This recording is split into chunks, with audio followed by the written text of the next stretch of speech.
Female के वर्जेनिटी myths हैं उसके ऊपर मेरी जो वीडियो बनी दैट गॉट सो वायरल, और उसके ऊपर I started taking life threats और बहुत कुछ टाइम ये चीज सुनने में आती थी, ओह सेक्स थेरेपिस्ट है, फिर ऊपर से लड़की है, तो यानी ये क्या है। 1.5 ईयर की स्टेज के ऊपर ये चीजें शुरू हो जाती हैं, वो अपने जेनिटेलियस को टच करना शुरू होता है। That is one of very very important stage for the sexual development. कि वो इश्यूज क्या क्या हैं जिनको डिस्कस किया जाता बेसिकली है। जो पेरेंट्स आजकल इश्यूज आके डिस्कस करते हैं वो उनके बच्चे का पोर्नोग्राफी की तरफ इन्वॉल्व हो जाना है। थिंक ऑफ इट कि जब आपकी बेटी की शादी होती है तो आप इंसान चाहते हैं, यस, मगर आप ट्रेन एक आदमी कर, आप हर वो चीज अपनी गर्लफ्रेंड और बॉयफ्रेंड के साथ करना पसंद कर लेंगे, बीवी और शोहर के साथ नहीं करेंगे। बाहर एक्स्ट्रा मैरिटल अफेयर्स हैं, फिर Yes. इसकी क्या वजह बनती है? वो जो बज़ाहिर नजर आ रहा है ना वो बज़ाहिर ही है। हमारे एक्स्ट्रा मैरिटल रिलेशनशिप्स ज्यादा होने की एक बहुत बड़ी वजह जो है वो ये भी है कि वी टॉलरेट दिस। दीवारों पे दो चीजें बड़ी कॉमनली नजर आती हैं, मर्दों की मर्दाना कमजोरी और औरतों का बांझपन।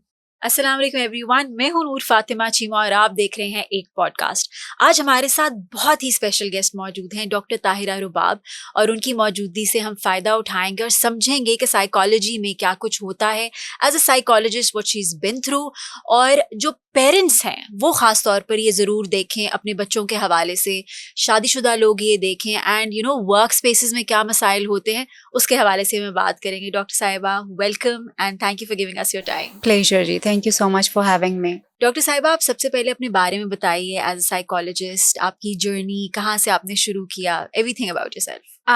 बीइंग साइकोलॉजिस्ट मेरी जर्नी तो मुझे याद है राइट आफ्टर माय इंटरमीडिएट ही स्टार्ट हो गई थी, because this was my own decision कि that I will be a psychologist. तो वो ट्रेडिशनल पेरेंट्स की तरफ से, ऑफ कोर्स पेरेंट्स को थोड़ा सा होता है ये क्या चूज करने लगी हो, ये क्या करने लगी हो, इसका तो स्कोप नहीं है, फलाना Of नहीं course. है वो। But my father been very supportive and he said this कि if she is taking this decision she should take herself. I would want to know कि एज अ फीमेल आपने कितने चैलेंजेस फेस किए हैं, primarily because ये एक male dominant society है। Main psychologist हमने बहुत ज़्यादा प्रेफरेबली यू नो ग्रोइंग देखे हैं, सक्सेसफुल देखे हैं। हाउ हार्ड और how easy was it for you? Basically, when I started my journey, psychology was not a very famous field in Pakistan. तो लोगों को ये लगता था कि साइकोलॉजिस्ट तो शायद सिर्फ पागलों के साथ डील करते हैं, या और साइकोलॉजी का कोई ख़ास वजूद नहीं था। Luckily we are the second batch in Pakistan जिन्होंने MS इन क्लिनिकल साइकोलॉजी जो है वो किया है। और ऑफ कोर्स उससे पहले डिप्लोमास होते थे, शॉर्ट ट्रेनिंग्स होती थी, but not a degree program जो था वो नहीं था। And we are the second batch from government college. तो बहुत सारी चीज़ें जो थी उसमें ऑफ कोर्स सबसे पहली तो बात यही फेस करना पड़ती थी कि जनरल पॉपुलेशन जो है, जो आम लोग थे, फैमिली जो थी कि जी तुम क्या पागलों वाली स्टडीज़ करने बैठ गई हो, तो ये तो करने के बाद लोग खुद ही पागल हो जाते हैं, तुमने इसका क्या स्कोप होगा, ये चैलेंजेस थे। Then when I started my field, luckily I am so blessed in this कि शुक्र खुदा का ये है कि मुझे जब मैंने काम स्टार्ट किया तो उस वक़्त बहुत ज़्यादा जो है वो प्रॉब्लम्स फेस करने पड़े, और वो भी इस वजह से नहीं फेस करने पड़े that I was a psychologist. इस वजह से फेस करने पड़े द फील्ड आई चोज़, जो मैंने नीश अपना क्रिएट किया वो उसकी वजह से मुझे काफ़ी प्रॉब्लम्स जो थे वो फेस करने पड़े। और साइकोलॉजिस्ट को एज साइकोलॉजिस्ट प्रेजेंट करने में मुझे चैलेंजेस सोसाइटी में फेस करने पड़े। To exist in the male dominating society, जब मैंने अपना नीश क्रिएट किया तो उस वक्त मुझे ज़्यादा चैलेंजेस जो फेस करने पड़े। So that was the behaviour I had to face at that time. और उसके बाद जो है वो शायद मेरा हिस्सा बन गया, या उसने मुझे कितना, मैं तो आई am really proud for this के जी आई वर्क विद पीपल जिनके बारे में शायद लोग पसंद नहीं करते बात करना भी, और मैंने उनके साथ काम किया हो। बट डॉक्टर साहिबा, आपने ना बड़ी इंटरेस्टिंग टर्म यूज किया है कि मैं शायद गंदे लोगों के साथ काम करती हूँ, लोग इसको उस तरह से समझते नहीं है। And being a sex therapist in Pakistan, in a country like Pakistan, it is not easy. और मतलब वो नीश भी चूज करना, फिर उसमें ग्रो करना, लोगों को एडुकेट करना और उनके उनके साथ वो एक वन ऑन वन कॉन्वर्सेशन हाँ। करना, मतलब जिस तरह अभी आपने बोला है कि एज अ स्टूडेंट आपके लिए डिफिकल्ट था सवाल पूछना, तो एज अ थेरेपिस्ट वो जवाब निकालना आपके लिए कितना मुश्किल है इन लोगों से? अच्छा, as a student I was the only student in the class जिसको सवाल पूछ रहा था वो, Right. और उसके साथ ये हो रहा था कि मेरे पास चिट आ रही थी, अच्छा ये सवाल भी जरा पूछ लेना। अच्छा। इनफैक्ट मैं ये समझती हूँ कि there are few people who has been chosen by the super powers, और उनके जिम्मे शायद कुछ रिस्पॉन्सिबिलिटीज होती हैं, उन्होंने वो चाहे ना चाहे नेचर उनको उस तरफ डाइवर्ट कर देती है, उस तरफ ले जाती है। तो I been always odd in events in my school, college, university, हमेशा से मैं रही हूँ। मैं ये नहीं कह सकती कि मैं बड़ी कोई I been topper, not at all, and even I never intend to top. मैंने कभी ख्वाहिश भी नहीं की कि मुझे टॉप करना है।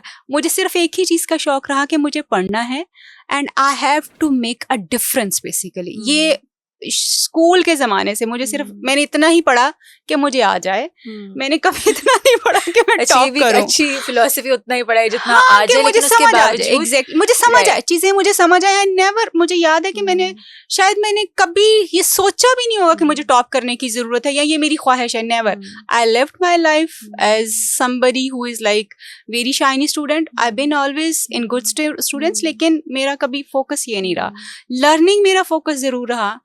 आई been a very slow learner student as well. ये सब कुछ बता इसलिए रही हूँ कि ये बंदा जो ये लोगों को बैठा हुआ बड़ा इस तरह से लगता होगा कि ये तो शायद ऐसे ही पैदा हो गई है या ऐसे ही यहाँ तक पहुँच रही है। So I just want to tell people के people like me who struggle in their life, उनकी लाइफ भी आम लोगों जैसी ही होती है। They also face the similar problems, और उसी से फाइट करके वो थोड़ा सा आगे जाते हैं। तो स्लो लर्नर भी इसलिए बता रही हूँ कि मुझे याद है मेरी सुई जिस एक कॉन्सेप्ट पे फंस जाती थी ना, तो उसको निकालना बड़ा मुश्किल हो जाता था। वो मुझे जब तक, और मुझे याद है, अल्लाह भला करे, मेरे कुछ टीचर्स का जिन्होंने मुझे बहुत बर्दाश्त किया। तो मैं एक सवाल मुझे नहीं समझ आ रहा था, कॉन्सेप्ट बेस्ड मेरी लर्निंग हमेशा रही, तो वो मुझे नहीं समझ आ रहा था। तो मैंने कोई 50 दफ़ा सवाल पूछ लिया हुआ क्लास में, और मेरे उस टीचर का पेशेंस भी इतना, I am really grateful to him and her, जिन्होंने मुझे सब्र के साथ सुना और जवाब भी दिया। एक तो ये बात। एंड देन जब आप सेक्स थेरेपिस्ट की बात करते हो, तो फिर क्योंकि मेरी ट्रेनिंग, मैं बाहर चली गई वहाँ से। एक तो मैंने जब से HIV को ज्वाइन किया, तो मैं सेक्सुअल माइनॉरिटीज़ के साथ, सेक्सुअल प्रॉब्लम्स के साथ डील कर रही थी। उसकी सारी बेसिक इंफॉर्मेशन, परवर्जन डील उस वक्त भी कर रही थी इन सारे प्रॉब्लम्स के साथ, लेकिन नॉट ऑन ग्रेटर लेवल, इसके ऊपर नहीं था, और ना ही मैं पब्लिकली इसके ऊपर बात करती थी। Yes, in communities I used to talk about, I run the workshops वगैरह करवाती थी, ट्रेनिंग्स करवाती थी, लेकिन इस तरह पब्लिकली बात नहीं करती थी। जब मैंने इसकी एक्सटेंसिव ट्रेनिंग ले ली, और मेरी, I am an international clinical psychologist, मेरे पास जो है रिकॉग्नाइज्ड, मेरे पास मेरी अपनी डिग्री जो है वो है। तो वो ट्रेनिंग के बाद when I got back Pakistan, तो फिर मुझे लगा कि मुझे इस पे ही काम करना है, बिकॉज उसकी भी एक रीज़न जो थी वो ये थी कि I was working with refugees when I was in Europe. Refugees के साथ जब मैं काम कर रही थी, तो आई कुड लर्न के लोग किस तरह से सेक्सुअली अब्यूज होते हैं, and how they face the trauma, और वो सारा टाइम किस तरह से जो है वो गुजरता है। That was one of the reason which brought me back, कि मेरे मुल्क में इसकी सबसे ज़्यादा ज़रूरत है, वहाँ पे तो हम बात भी नहीं कर सकते हैं। तो फिर मैं 2017 में वापस आके आई टुक दिस इनिशिएटिव कि मैं अपना यूट्यूब चैनल जो है वो स्टार्ट करूँ, विच विल टॉक अबाउट जितने भी हमारे सोशल टैबूज हैं उनके ऊपर बात करेगा। तो द ब्रेक थ्रू वॉज कि when I just made first video on virginity myths, जो फीमेल के virginity myths हैं, उसके ऊपर मेरी जो वीडियो बनी, that got so viral, और उसके ऊपर I started taking life threats, और बहुत कुछ होना शुरू हो गया। तो लेकिन उस वीडियो ने बहुत सारे लोगों की जिंदगियां भी बदली, उनके कॉन्सेप्ट्स भी बदले। तो उसको मैं अब इतने सालों बाद जब मैं उसके कमेंट्स देखती हूँ, तो पीपल आर वेरी ग्रेटफुल, यानी वो बड़े पॉजिटिव। उसके ऊपर गालियां भी हैं, बहुत कुछ है, मगर उसके साथ अच्छी चीज़ें भी हैं। शुरू में गालियां बहुत ज़्यादा थी, इतनी ज़्यादा थी कि वो बहुत डिमोटिवेट करती थी कि मैं किन लोगों के लिए काम कर रही हूँ बेसिकली, कि even they don't understand this, कि मैं यानी उनको एक ऐसी इन्फॉर्मेशन मिल रही है जिसके बारे में शायद लोग बात भी नहीं करना चाहते, और it is the problem of everybody. सुनना हर कोई चाहता है मगर बात नहीं करना चाहता। ये आसान है ना, हाँ, सुनना आसान exactly, तो उसके ऊपर रादर बीइंग ग्रेटफुल, या आप ना ग्रेटफुल भी ना हो, why you are just abusing like anything. बहुत गालियां, बहुत दिनों में डिमोटिवेट हो जाती थी, और फिर कई दफा ये हुआ कि यार what I am doing, then I was like यार दिस इज माई मिशन, कि मुझे ये करना ही है और इसको मुझे फेस करना है। And I am really thankful to my family जिन्होंने मुझे सपोर्ट किया, और of course they faced a lot because of me as well, क्योंकि उनको फैमिली बातें करती थी, उनको बहुत सारी चीज़ें सुनना पड़ती थी लोगों से, but they stood with me and they are still standing with me, and I am very very thankful to them कि उन्होंने मेरे साथ ये सारी चीज़ें बर्दाश्त की। और क्योंकि ज़्यादा टाइम ये चीज़ सुनने में आती थी, ओह सेक्स थेरेपिस्ट है, फिर ऊपर से लड़की है, तो यानी ये क्या है, सोसाइटी एक्सेप्टिंग नहीं होती ना, एक्सेप्टेंस नहीं, बिल्कुल नहीं एक्सेप्टेंस यहाँ। But let me tell you very interesting thing कि मैं अब I am so grateful for them जिन्होंने मेरी वीडियोस को सुना और उनको लगा कि मैं सही इन्फॉर्मेशन दे रही हूँ, मैं उनका भला चाह रही हूँ और मैं उनको हेल्प कर सकती हूँ। क्योंकि अब मैं ये सुनती हूँ जब लोग आते हैं क्लिनिक पे, तो दे से दिस के जी डॉक्टर साहब आपकी वीडियो सुन के दिल करता है कि हम अपना मसला आपसे शेयर करें, and this is something really big for me कि मैं इससे ज़्यादा और क्या चाहूँ कि मुझसे मिले बगैर लोगों की मेरी वीडियो सुन के उनको ये फील आती है कि इससे बात की जा सकती है, तो वो आते हैं। फिर there was also one point when कोई फीमेल नहीं आती थी क्लिनिक के ऊपर, आदमी आते थे, लड़के आते थे, तो ऑफ कोर्स क्लाइंट तो क्लाइंट है, लेकिन क्योंकि मैं सिर्फ एक्सक्लूसिवली सेक्सुअल प्रॉब्लम्स को नहीं डील करती, सेक्सुअल प्रॉब्लम्स मेरी नीश है, मगर मैं साइकोलॉजिकल प्रॉब्लम्स को, मैरिटल इश्यूज को और रिलेशनशिप प्रॉब्लम्स को भी देखती हूँ। 2 साल बाद एक फीमेल आई, पूरे 2 साल बाद एक फीमेल आई। वाओ। अच्छा, तो मैंने उससे ना पूछ ही लिया, मैंने कहा व्हाट इज दिस, यानी कि क्या फीमेल्स में उनको साइकोलॉजिकल या सेक्सुअल या मैरिटल इश्यूज नहीं होते, जबकि ऑब्जर्वेशन में तो चीजें और तरह की हैं, और तरह की स्टडीज में भी और तरह की हैं, तो क्या ये बात है। तो उसने मुझे बड़ा अच्छे आई ओपनर जो था ना वो मेरे लिए उसने मुझे बताया कि बेसिकली मैडम देखें, सबसे पहले तो बात ये है कि मेंटल हेल्थ और सेक्सुअल हेल्थ और हेल्थ, सबसे पहली बात तो ये किसी भी इंसान के, खासतौर पर पाकिस्तान में रहने वाले लोगों के लिए औरत की हेल्थ मैटर नहीं करती, ये प्रायोरिटी नहीं है हमारी। दूसरा, जब किसी औरत ने किसी साइकोलॉजिस्ट के पास जाना हो तो ऑफ कोर्स उसको फीस चाहिए, and she is financially dependent on anybody, मतलब भाई, अब्बा या हस्बैंड के ऊपर डिपेंडेंट है, फिर उसको पैसे चाहिए, और वो पैसे भी जब आप प्राइवेट कंसल्टेशंस के लिए जाते हैं तो of course it's expensive, the fees is exactly. फिर तीसरा उसने पॉइंट बताया कि मैं अकेली तो आ ही नहीं सकती, किसी के साथ आऊंगी। तो these were the 3 major eye openers for me कि अच्छा ये this is what the reason is. ये नहीं है कि फीमेल्स को प्रॉब्लम नहीं है, वो आना नहीं चाहती, प्रॉब्लम्स ये हैं कि वो उनकी डिपेंडेंसी इतनी ज्यादा है which is not letting them to get what is required for them, यानी उनकी अपनी मेंटल हेल्थ के लिए उनको जो। बट अब ये टाइम है कि सारा दिन भी कंसल्टेंसी सिर्फ जो है वो औरतों की होती है, आदमी कोई एक दिन नहीं होते, लेकिन सारी पूरी लिस्ट जो भरी हुई होती है। So this is what I have like achieved.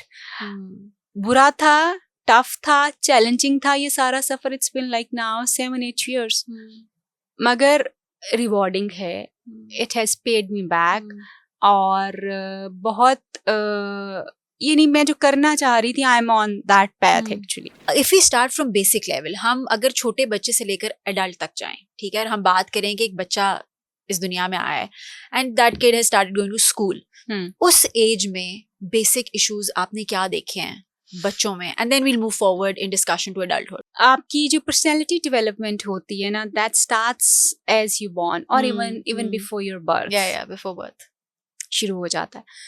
अब बिकॉज हमारे यहाँ पे पेरेंटल कोचिंग नहीं है, तो हमें नहीं पता चलता कि हमने अपने बच्चे को कब कहाँ क्या ट्रेन करना है।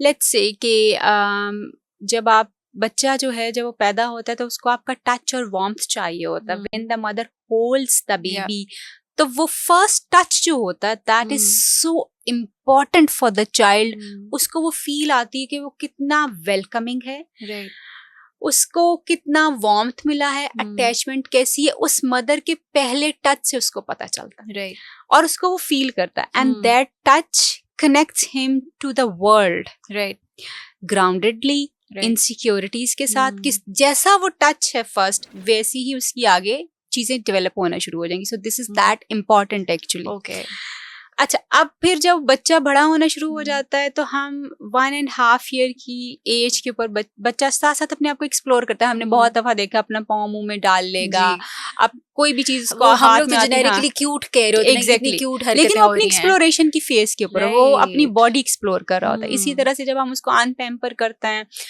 तो वो अपने जेनेटेलियास को टच करता है, यूजुअली 1 ईयर, और इस स्टेज के ऊपर चीजें जो हैं वो 1.5 ईयर की स्टेज के ऊपर ये चीजें शुरू हो जाती हैं। वो अपने जेनेटेलियास को टच करना शुरू होता है। That is one of very very important stage for the sexual development. Right, अच्छा, अब उससे पहले की जो चीजें हैं, बच्चा सारी इंफॉर्मेशन जो है ना, वो उसको मीनिंग्स नहीं पता, क्योंकि लॉजिक नहीं है कोई भी, उसका ब्रेन डेवलप हो रहा है, वो इंफॉर्मेशन जो है वो सारी एसिमिलेट कर रहा है, सारी इकट्ठी कर रहा है, मगर इट्स मीनिंगलेस फॉर हिम। बस इंफॉर्मेशन आई जा रही है, स्टोर कभी रिस्पॉन्स इस तरह से नहीं है, कुछ भी नहीं। Right, it's not making any sense to him. लेकिन अब वो इंफॉर्मेशन कैसी उसके दिमाग में जा रही है, इट्स ऑन पेरेंट्स। वो उसको क्या सिखा रहे हैं, वो उसको क्या बता रहे हैं, कौन सी एसोसिएशंस क्रिएट कर रहे हैं, कौन से टच उसको इंट्रोड्यूस करवा रहे हैं, ये पेरेंट्स का काम है। अगर आपने अपने बच्चे के फर्स्ट 5 इयर्स जो हैं बड़े अच्छे डिजाइन कर दिए, बड़े खूबसूरत आपने बना दिए, उसको आपने रिलेशनशिप बनाना, शेयरिंग करना, एक ग्राउंडेड पर्सनालिटी अगर आपने डेवलप कर दी, तो आपका बच्चा अपनी लिटरल लाइफ में he will be like wow amazing. लेकिन अगर आपने अपने बच्चे के अंदर इनसिक्योरिटीज जो कि पेरेंट्स की तरफ से आती हैं, इनसिक्योरिटीज, डर, खौफ, रिजिडिटी, एंगर, ये सब कुछ डाल दिया, तो वो भी आपकी तरफ से बेसिकली। सो जो मैं कहना चाह रही हूँ ये कि parenting is a skill basically which parents should learn. 1.5 year की एज में यूजुअली हमने जो सुना, हमने भी अपने चाइल्डहुड में ये सुना, फिर हमने अपने कजन्स को और सबको करते हुए देखा भी कि बच्चा जब अपने जेनेटेलियस को टच करता है तो हम उसको कहते हैं गंदा, छोड़ो, क्यों टच करो, गंदा गंदा गंदा।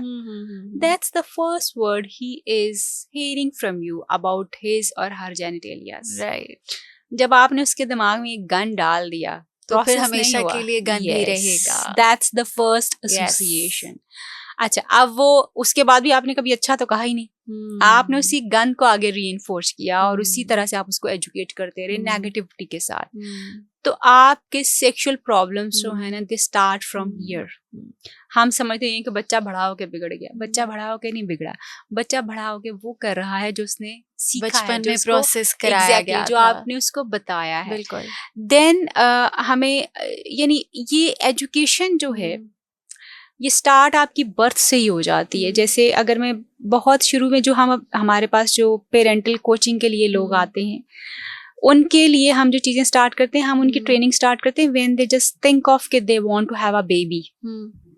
वहां से हम उनकी काउंसलिंग स्टार्ट करते हैं, because that's what I have learn from abroad. और मेरी वहां से चीजें इसी तरह से हम वहां पे किया करते थे। तो वहां से काउंसलिंग स्टार्ट होती है, हमारे जो पेरेंटल कोचिंग सेंटर्स हैं वहाँ पे। और उसके बाद जो है हम उनको जैसे जैसे मदर कंसीव कर जाती है, आपने कभी नहीं सुना होगा कि एक बाप जो है उसको ड्यूरिंग प्रेगनेंसी अपने बच्चे के साथ अपना कनेक्शन बनाना चाहिए। ये हमेशा मदर के ऊपर ओनस डाला जाता है। Exactly.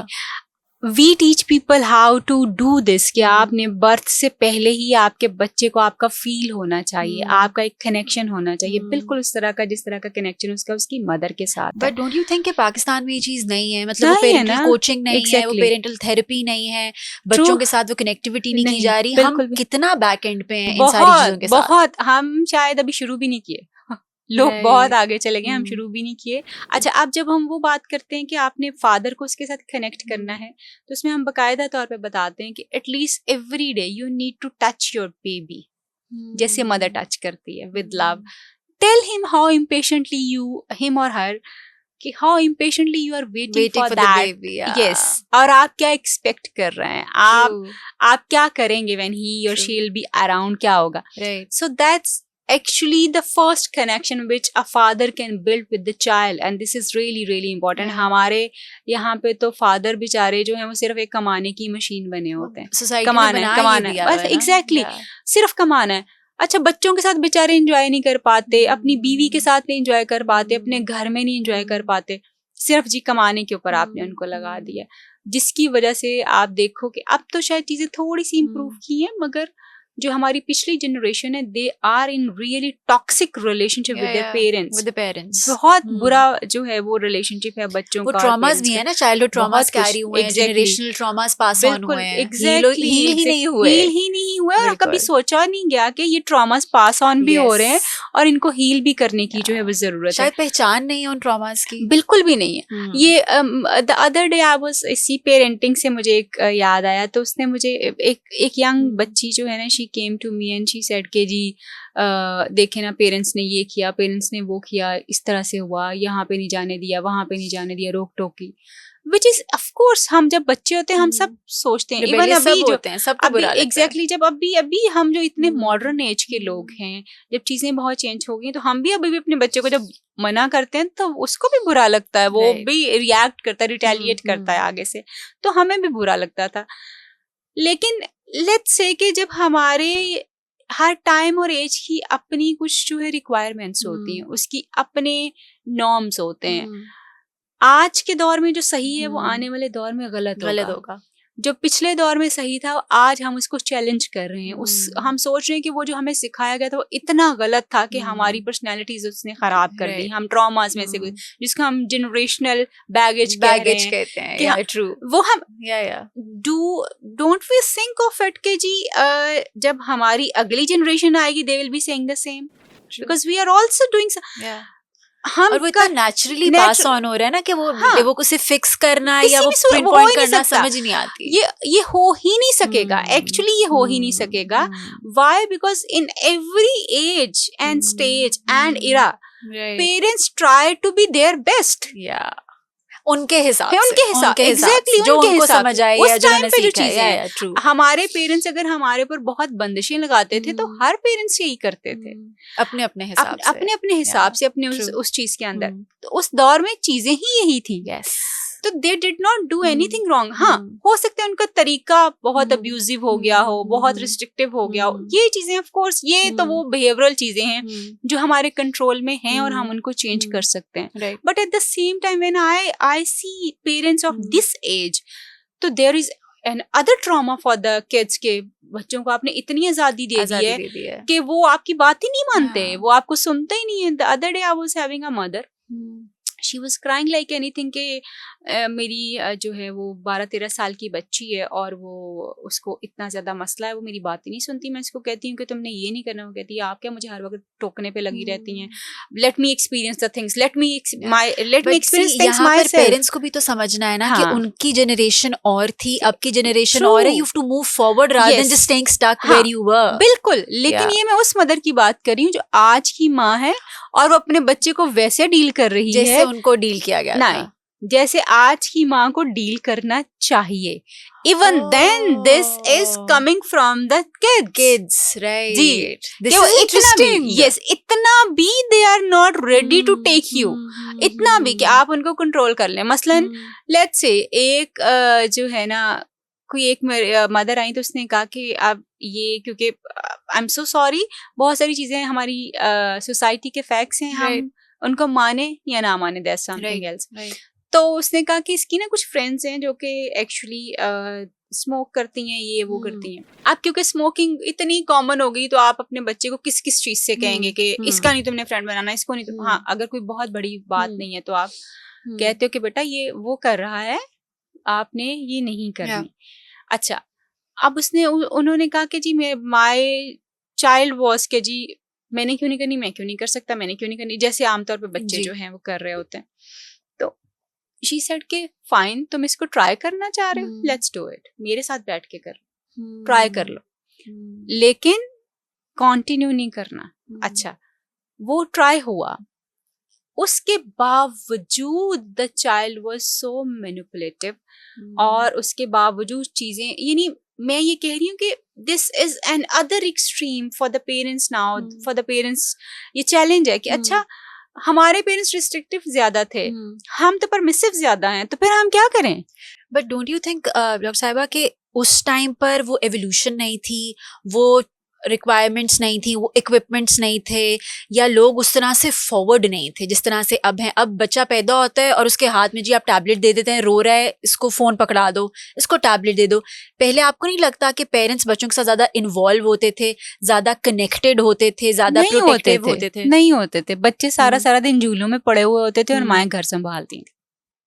This was the truth of the previous era actually. Right. और माओं के ऊपर रिस्पॉन्सिबिलिटी घर और खानदानों को संभालने की ज्यादा थी as compared to kids. Okay. तो बच्चे जो थे वो दादियां, नानियां, पुफियां और वो पालती जी, वो लोग ज्यादा. ठीक है. लेकिन इन्वॉल्वमेंट जरूर ज्यादा होती थी फैमिली की.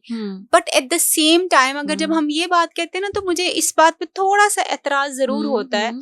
Why we just undermine के जी पिछले दौर की चीजें इस तरह, पिछले दौर की जो चीजें थी, जो भी थी अच्छी बुरी, वो उस दौर की आप उसको कह सकते हैं कि अच्छाइयां और बुराइयां थी.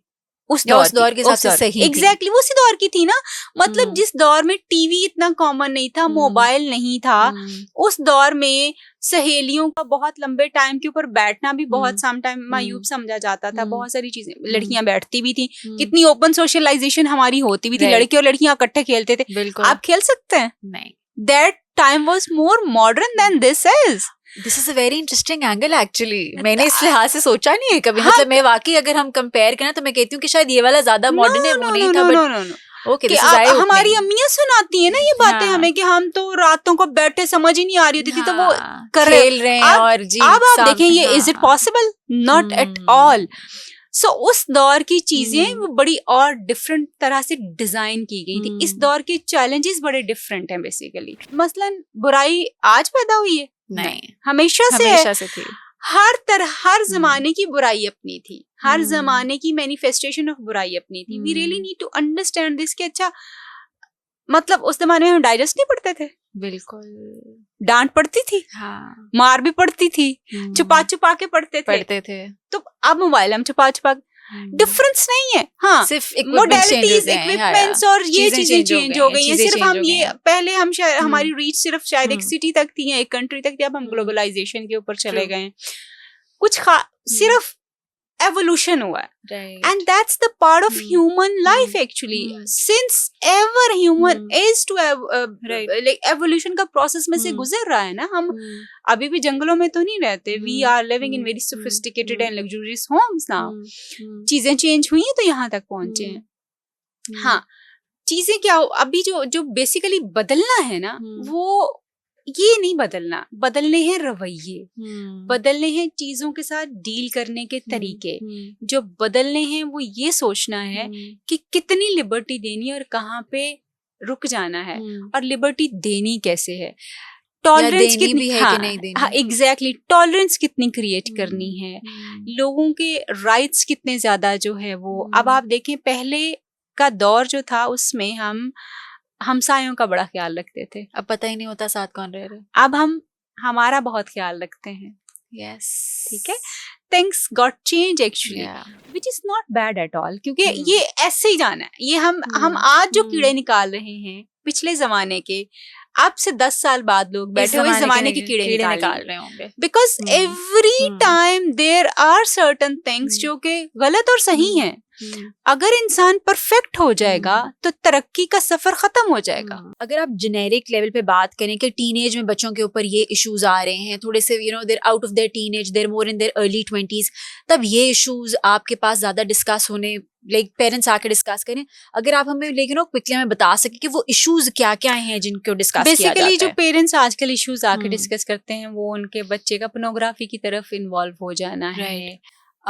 आई एम रियली ग्रेटफुल कि at least parents are understanding Understanding उनके it. बच्चे का ये Right. इशू है, बच्चे का ओवरली मोबाइल को यूज करना है, मोबाइल एडिक्शन बहुत ज्यादा रिपोर्ट हो रही है, बच्चों के इमोशनल जो ब्रेक डाउन्स हैं वो बहुत ज्यादा जो है वो हो रहे हैं, बदतमीजियां और एंगर जो है वो थोड़ा सा ऊपर ज्यादा जा रहा है, बिकॉज लिबर्टी और फ्रीडम ऑफ स्पीच बहुत ज्यादा दे दी गई है, और इस फ्रीडम ऑफ स्पीच ने ये तय नहीं किया कि ये कितनी है, आपने कहा बाउंड्री, एग्जैक्टली बाउंड्री कहाँ पे, ये बहुत ज्यादा जो है वो फेस करना पड़ा है। फिर बच्चों में हेल्थ इश्यूज थोड़े से ज्यादा आ रहे हैं जिनकी वजह से पेरेंट्स बहुत ज्यादा कंसर्न जो हैं वो हैं। इमोशनल रिलेशनशिप्स इस वक्त this is a big challenge for parents now, कि उनके बच्चे जो हैं दे वांट टू हैव, क्योंकि उन्होंने नेटफ्लिक्स देखना शुरू किया हुआ है, उन्होंने पुरानी स्टोरीज देखना शुरू की हुई हैं और वो डिस्कस करते हैं। Now a child is a cool child if he और she is having a boyfriend और गर्लफ्रेंड, और हमारे टाइम के ऊपर भी होते थे, हम ढके छुपे रखते थे, बट दिस इज नाउ कि अगर आपको तुम्हारा नहीं है तो हाउ यू, तो आप पेरेंट्स एग्जैक्टली अब आपका ये एक चैलेंज है कि अच्छा लेट्स से आप अपने बच्चे को रोक नहीं सकते। मैं इस बात पे सब पेरेंट्स को यहाँ जो सुन रहे हैं मुझे, मैं ये कहूंगी कि आप कहें कि आप अपने बच्चे को किसी चीज से रोक लें, नहीं रोक पाएंगे, बिकॉज ये हाँ सिर्फ एक सूरत में रोक सकते हैं जब आप उसको कमरे में बंद कर देंगे, अदरवाइज नहीं। अच्छा आप चाहते हैं कि आपका बच्चा खराब ना हो, वो लिमिट्स में रहे, वो लिमिट्स आप उसको बताइए, आपने सेट करनी है, आप उसको बताइए कि अच्छा बेटा कितना ठीक और कितना गलत है, कहाँ पे गलत शुरू हो जाएगा। लगता है कि तरीका बताने का बहुत मैटर करता है, आप सिर्फ इम्पोज नहीं कर सकते, आपको बताना है, हैव अ कन्वर्सेशन। अब वो टाइम नहीं है ना कि आंख उठा के नहीं बात करनी, अब आंख से आंख मिला के बात करनी है। माँ की घुरी भी अब वो वाला काम नहीं करती जो पहले करती थी, लेकिन मुझे याद है अम्मा की ऐसे घुरी आती थी और आज तक बस डेथ हो गई है मेरी, इससे आगे कुछ नहीं। अब बच्चे पता है क्या कहते हैं अगर आप उनको घुरी डाल, आप क्या ये नानी दादी की तरह की देख रही हैं, तो दिस इज अच्छा। अब आप बच्चों से बात कीजिए, जो इश्यूज हैं ना आपके उनकी बात कीजिए और बच्चों के साथ एम्पथाइज कीजिए। हर दौर का एक मसला जरूर रहा है, we always try to teach the child as an adult, और हम समझते हैं कि जी वो भी एडल्ट है, सुनने वाला भी एडल्ट, वो बच्चा है, उसको बच्चा ही समझे। एग्जैक्टली आप उसकी एज पे, हम बकायदा ये लफ्ज तुम्हें समझ नहीं आता, 100 दफा तो मैंने तुम्हें बता दिया, नहीं आ रहा ना भाई, क्या करूं, मैं आप जैसा नहीं हूँ। एग्जैक्टली मेरा और आपका कोई 20, 15, 30 साल का फर्क है, मैं उतना पीछे हूँ आपसे, मैं आपने पूरी जिंदगी की चीजें देख ली हैं, मैं अभी शुरू हुआ हूँ, तो ये फर्क हम भूल जाते हैं बेसिकली। और हम अब जिस मतलब एक अम्मा आई तो शी सेड के, मदर ये नहीं आई, नॉट अम्मा, मदर आई तो शी सेड के मैं बेटी को ये सिखाना चाहती हूँ that she should not get involve into any emotional relationship at this time and stage. तो मैंने उनसे पूछा कि जब आपका टाइम था तो आप कभी इन्वॉल्व हुई थी? She said, of course infatuations तो होती, क्योंकि उस वक्त इन्फेचुएशन होना बहुत बड़ा गुनाह भी होता था। तो वो तो थी। तो मैंने कहा when you've been through your stage this way, जो कि आपके एज और स्टेज का टाइम था, इस तरह की और आपके मुताबिक सही गलत आपके मुताबिक ऐसे ही था, तो आपका बच्चा क्यों नहीं गुजरेगा उसमें से? आपका बच्चा गुजरेगा और आपने उसको बताना है कि बेटा ये होता है, आप गुजरोगे, मगर these are your limitations, आपने ये चीजें नहीं करनी। हाँ, आपको कोई अच्छा लग रहा है, you can talk to that person, मगर ये चीजें नहीं होनी, ये चीजें तुम्हारी बाउंड्रीज हैं, यहाँ तक ये चीजें हो सकती हैं। क्योंकि अगर आप ये चाहते हैं ना कि आपका बच्चा आपके साथ लगा रहे, एम्पथाइज कीजिए। हमेशा नसीहत की जरूरत नहीं होती, फॉर गॉड से हर वक्त सुनना भी अच्छा होता है, बहुत जरूरी है। सुन ले, बच्चे आके यही गिले शिकवे करते हैं। All parents listening us, please start listening to your children. Exactly, बहुत जरूरी है, बहुत जरूरी। सुने, अपने बच्चे को सुने। और एक और बड़ी अच्छी बात, मैंने रिसेंटली किसी एक बड़े अच्छे मेरे साथ वो स्पीकर थे, तो मैं हमेशा जब से मैंने उनको सुना मैं कोट करती हूँ, because I have only seen one person in the whole time.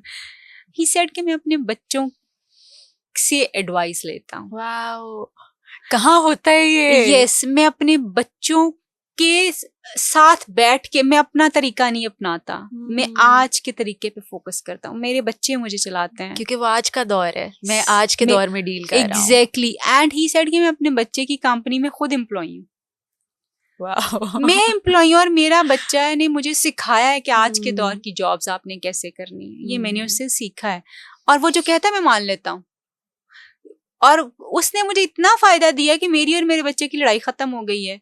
उसने मुझे कहा कि अब्बा ये आज का ये दौर है, हमें ये करना पड़ना है। तो मुझे समझ आ गई कि ये करना पड़ेगा, मगर स्टेप बाय boundaries। स्टेप, और वो बाउंड्रीज आपने अपने बचपन में उनको बता दी कि बेटा ये गलत और ये सही है, ये गलत और ये अब आप सही है। उनके साथ चल रहे हैं, आप उनकी सुन रहे हैं, तो this is what hmm. Actually is. अगर आप अपनी चीजें थोपेंगे ना, you will be crashing. Right. और अपने यही बच्चे की- क्रैश लेकर बच्चे बड़े होते बड़े हैं, हो ठीक जाते है? हैं। बड़े होते हैं, हम उनकी अंडर एज मैरिज exactly। कर देते हैं, सोसाइटल प्रेशर पर, कल्चरल प्रेशर, जो भी लेफ्ट राइट हमने उसको नाम देने, नाम तो एग्जिस्ट करते हैं, True। हमने उनकी शादी कर दी, ठीक है? एक लड़का लड़की अपने उन टॉक्सिक बिहेवियर्स के साथ बड़े हुए, उन मामलात के साथ जो हल नहीं हुए, हील नहीं हुए, सुने नहीं गए, शादी होगी। दो इंडिविजुअल्स इक्वल प्रॉब्लम्स के साथ इकट्ठे हो गए, उसके बाद प्रॉब्लम्स हुई। ये कितने % आपको नजर आ रहा है, या अभी जब आप डील करती हैं लोगों के साथ, of course you know counselling couples also, आपको क्या लगता है कि ये किस हद तक डिवोर्स की तरफ लेकर जाता है? भारी सवाल आ गया। काफी भारी सवाल। नहीं आपने मेरी हाँ से शायद आपको मेरी आँख से अंदाजा हो गया कि बहुत ज्यादा केसेस ये हैं, बहुत ज्यादा केसेस ये हैं। बहुत ज्यादा है। और मैं ऑनेस्टली अब मैं शायद बड़ा ओपनली इस बात को एडवोकेट करती हूँ कि प्लीज मान जाइए और कबूल कर लीजिए कि शादी और जिंदगी आपके बच्चों की शादी होनी है और उन्होंने गुजारनी है। अपने शौक चाव लाड अपने बच्चों की पसंद में ढूंढ लीजिए, तो आपके लिए भी आसानी हो जाएगी और आपके बच्चों के लिए भी हो जाएगी। और फिर आप देखोगे कि ये जो अभी हम बातें करें ना, एक चीज जो है ना नूर बड़ी इम्पोर्टेंट जो है ना वो ये है कि देखो जो होती है ना लव मैरिज, जो आप अपनी पसंद से शादी करते हो, उसमें अगर एक्सट्रेनियस वेरिएबल्स ना हो, कंफाउंडिंग वेरिएबल्स ना हो, जो ससुराल है, जो लड़की और लड़के की तरफ दोनों की तरफ से तो वो शादी टक्करे मार के रुल के लड़ाइयां करके चल जाती है। नहीं भी चलती तो लोग दे पुट मैक्सिमम कि ये चले। अच्छा, अब चलती वो शादी है जो अम्मा अब्बा ने की है, और वो क्यों चलती है भला? क्योंकि आपने रिस्पॉन्सिबिलिटी नहीं लेनी, ये तो आपने की थी। आप देखें, आपको पता हो, आप अपनी पसंद से लेके आए, आपने अपनी पसंद से ये किया, और उसमें भी डिससेटिस्फेक्शन बहुत ज्यादा होती है। और अब खैर divorce is not a taboo now, अब थोड़ा अब लोग इसके ऊपर आना शुरू हो गए। अब तो मैं समझती ये हूँ कि डाइवोर्सेस इतनी ज्यादा हैं कि हर बंदे की सेकंड मैरिज जो है ना वो सक्सेसफुल हो सकती है as compared to the first, right? ज्यादा चांसेस इस चीज के।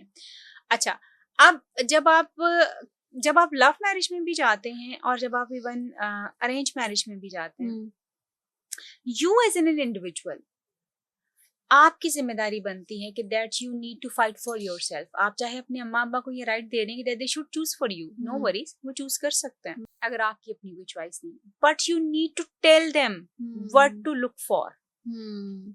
यू नी अगर आप ये नहीं बता रहे उनको और कोई भी अपनी मर्जी से ला रहे हैं, फिर क्या फिर आपके लिए मसला है। यू नीड टू आप लोग आप उनको कह सकते हैं कि बेशक आप देखिए, मगर मेरी गुजारिश आपसे ये कि ये 3-4 चीजें आपने मेरे लिए खास तौर पे देखी। बट आपको लगता है कि लड़के और लड़कियों के अंदर ये क्लैरिटी अब है कि उनको ये चाहिए? इसी तरफ आ रही हूँ कि एक्चुअली ये क्लैरिटी नहीं, ये क्लैरिटी नहीं है कि मुझे चाहिए क्या। अच्छा, पिछली शादियां क्यों सक्सेसफुल थी? 3-4 फैक्टर्स। पहला फैक्टर ये था कि डाइवोर्स का कॉन्सेप्ट ही नहीं था, एग्जिस्ट ही नहीं करती थी। दूसरा कॉन्सेप्ट ये था कि इकोनॉमिक डिपेंडेंसी बहुत ज्यादा थी फीमेल्स की, and they had to bear, they had to survive, they had to be there. Exactly, वो था। अच्छा, तीसरा एक फैक्टर जो था ना वो ये था कि partner companionship was not the element of relationship. Yes, it was never the threshold of it. Not at all. अपने हस्बैंड का टाइम का भी पॉइंट नहीं था कि मुझे मेरे हस्बैंड का टाइम, क्योंकि वो देखा ही नहीं है ना बड़े होते हुए, वो था ही नहीं, एग्जिस्ट नहीं करता, वो था ही नहीं, बस ठीक है कि हाँ है, साथ हैं, बस काफी है। मतलब उस वक्त का रिलेशनशिप ये था कि हमारे बच्चे हैं, and that's what relationship, and that is where we are focused कि बच्चों को हमने पालना है, ये रिलेशनशिप है बेसिकली। अच्छा, रिलेशनशिप डायनामिक्स डिफरेंट थे, वो पावर डायनामिक्स चेंज थे ना। एग्जैक्टली। और फिर उस वक्त फैमिली सेंटर्ड रिलेशनशिप होते थे ज्यादा। वो लड़की ज्यादा अच्छी लड़की होती थी जो कि फैमिली को लेके चलती थी। अभी भी हमारा फोकस वही है, लेकिन रिलेशनशिप डायनामिक्स चेंज हो गए।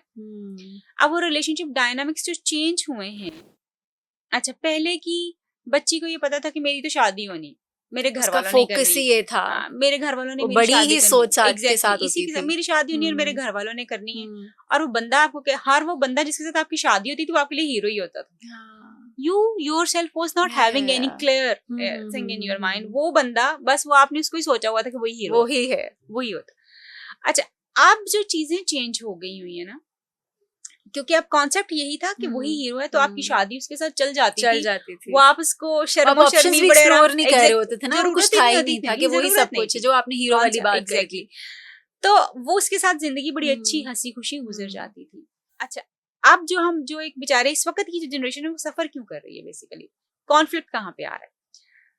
मतलब मैंने अपने माँ बाप को देखा है कि divine parents, I have never seen being husband and wife या उनको फ्रेंड्स या कपल्स के तौर पे मैंने उनको नहीं देखा। अक्सर घरों में ये क्योंकि बस वो शादी हो गई और हो गया, एग्जैक्टली खत्म। उनको मैंने नहीं देखा कि जो है ना, मतलब यूजुअली आप देखो कि जो पेरेंट्स पिछले हैं आपने उनको कभी नहीं देखा होगा एक दूसरे के साथ हाथ में हाथ पकड़ के बैठे हुए हैं, एक दूसरे के साथ कनेक्टेड बैठे हुए हैं, बड़े अच्छे तरीके से बात कर रहे हैं। हमने अम्माओं को देखा वो सर्व भी कर रही हैं, ऐसी अब आगे ये कर लो, अब आगे वो कर लो, वो आने वाले हैं, वो आ गए हैं। और हमने पेरेंट्स को देखा है, पेरेंट्स के रोल को देखा है। We've not seen husband and wife. We've never seen them as two people. Exactly. Yes. Europe में हम husband wife या couple देखते हैं। खाली यूरोप में, हम बाहर वेस्टर्न कल्चर ओवरऑल हम ये कर रहे हैं। Exactly, हम couple देखते हैं। Yes. एंड तक कपल देखते हैं। Exactly. और आप देखेंगे कि उनमें वो चीजें नजर आती हैं। Yes. They teach their kids how to be with their partner. Yes. By being there for their partner, physically, emotionally, हर तरह वो ओपनली देखते हैं। Yes, उनकी कुछ चीजें अच्छी हैं, कुछ बहुत बुरी हैं। Of course. अब हम सिर्फ पेरेंट्स देखते हैं, तो फिर हस्बैंड वाइफ हमें क्या पता, हमें क्या एग्जैक्टली हमें क्या पता हो हस्बैंड वाइफ क्या करते हैं। ये एक साइड है and there is another side जहाँ पे कॉन्फ्लिक्ट अराइज हो रहा है and we are not syncing anywhere actually. अब रिलेशनशिप डायनामिक्स चेंज हो गए और मैंने नेटफ्लिक्स भी देखा है, मैंने इंडियन मूवीज भी बहुत ज्यादा देख ली हैं, मुझे ये भी पता चल गया है कि यार रिलेशनशिप तो ऐसे होता है, ठीक है, मगर उसका एक्सपोजर मैंने अपनी फैमिली में और अपनी सोसाइटी में नहीं देखा, कहीं नहीं देखा, मैंने सिर्फ टीवी में देखा। उस टीवी ने मेरी एक्सपेक्टेशंस बढ़ा दी, मीडिया ने मेरी एक्सपेक्टेशंस बढ़ा दी कि ये होना चाहिए रिलेशनशिप। अच्छा, आप पुराने जमाने में भी जाओ ना, तो जो लड़कियां डाइजेस्ट वगैरह पढ़ती थी ना, उनके कॉन्फ्लिक्ट्स होते थे, दे वर वेरी डिससैटिस्फाइड, मगर क्योंकि प्रेशर वहाँ कहानियों को इमेजिन कर रही थी, लेकिन क्योंकि प्रेशर ये था कि भाई शादी एक दफा हो जाती है, बस वो हो जाती है, आपने वही रहना, मगर वो औरतें दे वर ज़हन में तो रहता होता था, वो फील करती थी। अच्छा, अब जबकि देखा कुछ और है, एक्सपेक्टेशन कुछ और मिला है, कुछ और है, और मिला कुछ और है, तो वो आप कहीं पे भी उसको सिंक करके उसके साथ नहीं चल सकते। और फिर आपको आपके अंदर ये भी टॉलरेंस नहीं है कि आप अगले बंदे के साथ ओपनली कम्युनिकेट कर लें, क्योंकि again coming back to childhood के वो कम्युनिकेशन की ही नहीं गई, आदत ही नहीं डाली गई है, बताया नहीं, कुछ भी नहीं हुआ। पर आपको क्या लगता है कि किस हद तक ये जो बैरियर है कम्युनिकेशन का, ये खवातीन में ज्यादा नजर आता है या मर्दों में, या दोनों में बैलेंस है? दोनों में ये कम्युनिकेट बात करना, तो हमें तो ये सिखाया नहीं गया कि बेसिकली बातचीत करके मामला ठीक हो जाते हैं। We have never been taught this. हमें सिखाया गया चुप कर जाओ या लड़ाई बर्दाश्त करो, ये लड़ाई करो, चुप कर जाओ ये लड़ो, यानी औरतों की साइड पे चुप कर जाओ, मर्दों की साइड पे रोला डालो, exactly. शोर करो और बताओ कि तुम मर्द हो सोसाइटी में, और तुमने सुनना नहीं किसी और का, तुमने जो है इम्पोज करना। अच्छा, अब फिर आज की औरत इस तरह से नहीं है। औरत हमेशा से बड़ी जो है ना, वो क्रिएटिव रही है, वो बड़ी इमेजिनेटिव रही है, वो बड़ी रोमांटिक रही है, हमेशा से औरत का वजूद यही है। बट आपको लगता है कि मर्दों को ये समझ आता है कि जब औरत कहती है कि I want your time, that does not mean कि मुझे दिन के 24 घंटे चाहिए, मुझे दिन में घंटा दे दो, लेकिन अनडिवाइडेड घंटा दे दो, वो नहीं समझ आता। वो अभी हमारे आदमी, मैं एक बात बड़ी मैं अब कहना शुरू हो गई हूँ कि बेसिकली जो हमारी औरतें हैं ना, वो पढ़ लिख गई हैं माशाल्लाह, वो इंडिपेंडेंट हो गई हैं काफी ज्यादा, और उनको काफी सारी चीजों की क्लैरिटी थोड़ी और तरह से हो गई है, और थोड़ी सी लॉजिकल भी हो गई है। पहले ज्यादा इमोशनल थी, इमोशनल अब ज्यादा, अब थोड़ी थोड़ी या इमोशनल है, मगर अब थोड़ी थोड़ी लॉजिकल भी हो इमोशन गई तो है। एक नेचुरल है, दैट हाँ। Just comes to us. Exactly, वो हर तो हम महीने बाय भुगतना डिफॉल्ट है हमने, वो by default है। अच्छा, अब उसमें होता क्या है नॉर्मली कि आपका जो आदमी है ना, वो सेक्सुअली ज्यादा ग्रो कर गया है, माइंडसेट माइंडसेट में कंपेनियनशिप पे नहीं ग्रो किया, और how to deal and how to be with your companion वो बिल्कुल नहीं डेवलप किया। वो वही है जो मेरे अब्बा जी ने अम्मी को ट्रीट किया था, मगर अब मुझे जो जो मेरा एक सेक्सुअल जो उसको लगता है कि शादी क्या है, कि sexual relation, which is actually true, शादी is your sexual relationship, true. तो वो आपको वो सेक्सुअली बहुत ग्रो कर गया बिकॉज ऑफ हिज एक्सपोजर, मगर औरत सेक्सुअली ग्रो नहीं की, वो अभी भी इमोशनली ग्रो कर रही है। इमोशनली, फाइनेंशियली, और जैसे इंडिपेंडेंट हो गई है, सेरिब्रल इंटेलिजेंस भी आ गई है ना उनमें। एग्जैक्टली, इंडिपेंडेंट हो गई है। अब उसको सेक्सुअलिटी भी कंपेनियनशिप के साथ चाहिए, ये चीज आदमी को भी समझ नहीं आई। वो देखिए ना, औरत ने अपनी नीड एंड वांट को जरा डिफरेंशिएट कर हाँ, दिया, मर्द का भी वो कंबाइंड है। वो है, इसलिए हमारे यहाँ पे डाइवोर्सेस ज्यादा है कि आप औरत को वो नहीं देना चाहते, या आपको पता नहीं है, देना तो शायद आप चाहते हैं मगर आपको पता ही नहीं है, क्योंकि आपने देखा नहीं है, आपने समझा ही नहीं है। कल की ही एक बात थी, तो एक क्लाइंट आया, तो ही सेड कि मैडम ये जो है ना, इनको लगता है कि मैं इनको टाइम नहीं देता, तो जबकि मैं ऑफिस से आने के बाद मैं घर ही होता हूँ, और मैं घर कैसे होता, मैं फोन पे लग जाता हूँ, मैं टीवी के आगे खबरें 9 बजे का खबरनामा लगा लेता हूँ, ऑर्डर करता हूँ, खाना लाओ। मैंने पूछा, मैंने कहा अच्छा जब आप घर आ जाते हैं व्हाट डू यू डू, फिर क्या करते हैं? तो फिर उसने बताया कि यही सारी एक्टिविटीज जो है ना वो। अच्छा, तो मैंने कहा फिर आप अपनी वाइफ के साथ कब बैठते हैं? कहते जब हम बेड पे जाते हैं तो उसके साथ। अच्छा, फिर वहां पे जाके क्या होता है? वहां पे भी जाके मोबाइल पे अब हम सोशल मीडिया स्क्रॉल करेंगे, व्हाट्सएप ग्रुप्स चेक करेंगे, तो करेंगे। हम कहते क्या है कि हम अपनी बीवी के साथ हैं। A wife does not want that. आप बेशक अपने कामों में लगे हुए हैं, लगे रहें, कोई बात नहीं, but you have to give a dedicatedly few hours जिसमें वो हो, जिसमें आप उसके लाड उठाएं, उससे कडल करें, उसको उसकी चीजें देने उसको चाहिए, या शायद उसको सिर्फ सुन लें जो उसको चाहिए बेसिकली, उसको सुनना ही पसंद है। फोन साइड पे रखें और उसको सुन लें, उसको देख लें। Give her undivided attention. अच्छा, अब ये चीजें जब आप सीख जाएंगे ना कि बेसिकली क्या है, हमारा मोहब्बत का कॉन्सेप्ट बड़ा मुख्तलिफ है। हमारा मोहब्बत का कॉन्सेप्ट जो है ना, हमें ये लगता है कि मेरी satisfaction is really important, but it's about the others that you have to keep in mind. Yes, it's about others. और आपको अपना प्लेजर भी जो है और अपना सुकून भी उसके सुकून से मिलता है। मतलब it's two way कि मतलब मेरा पार्टनर मुझसे खुश है ना, सेटिस्फाइड है, तो वो मुझे भी करेगा और मैं भी खुश होऊंगा, वो भी खुश होगा। लव इज टू शेयर, और ये सिर्फ ये नहीं कि आपने शेयर ही करते रहना, अगला ही तुम हो, no, two way traffic, two way. अब लेकिन हम ये नहीं करते। हमारे यहाँ के जो खास तौर पे मैं समझती ये हूँ कि आदमियों की एक्चुअली जो इमोशनल डेवलपमेंट है ना, वो होना बहुत जरूरी है। अदरवाइज हम ये जो क्राइसिस इस वक्त फेस कर रहे हैं ना कि हमारा मैरिटल इंस्टीट्यूशन नीचे जा रहा है, ये जाता जाएगा। और ना मैं through this and you know with your presence मैं कहना चाहती हूँ, लेट मेन क्राई। यस, रोने दे मर्दों को, मत उनको अपने दुपट्टे के पीछे आंसू छुपाएं उनके, कि मर्द को दर्द नहीं होता, मर्द नहीं रोता।